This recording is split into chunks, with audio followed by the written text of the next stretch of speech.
Moving on, the Inspector General of Police, Kayode Egbetokun, says a policeman was murdered while on duty during the end governance protest on Thursday.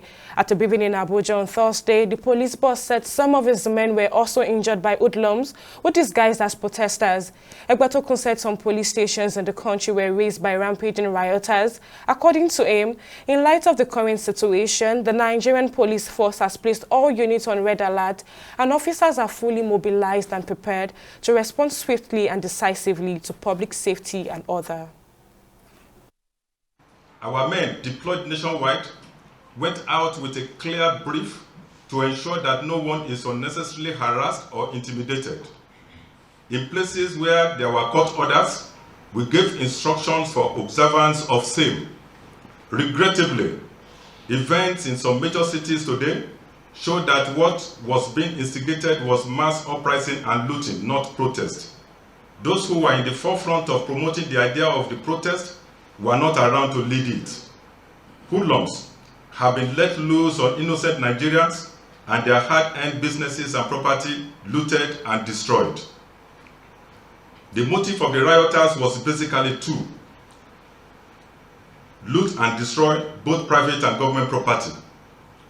The destruction so far has been mind-boggling. There has been destruction in Kano, Borno, Yobe, Kaduna, Gombe, Bauchi, FCT Abuja, Niger, and Jigawa. Police stations have been destroyed.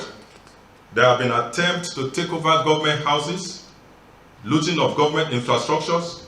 Several warehouses and shops so far have been looted and in several instances completely destroyed. In spite of the refusal of the protesters, for instance in FCT, to adhere to a court order requesting that protests in Abuja should be at the National Stadium, they trooped into the streets, and yet the police provided security for them. At no point did we breach their fundamental rights, even as they breached court orders. In places like FCT, Kaduna, Kano, and Gombe, among others, we recorded incidents of unprovoked attacks on our security personnel, where one policeman has been reported murdered and others seriously injured. We alerted earlier that terror elements may take advantage of the protest to infiltrate the crowd of protesters with suicide bombers. Yesterday in Lagos, our EOD team was informed of a suspected IED on Bakatoni Way, Ikeja. The team responded swiftly and rendered safe what turned out to be an improvised explosive device, IED. Today in Borno State, we recorded another incident of explosion, which occurred in the crowd of protesters, killing 4 instantly and severely injuring 34 others, many of whom are presently on danger list. We wish to advise law-abiding citizens of Nigeria to heed and not dismiss warnings given by the police and other security agencies, which were based on credible and actionable security intelligence. In the light of the current situation, the Nigerian Police Force has placed all units on red alert.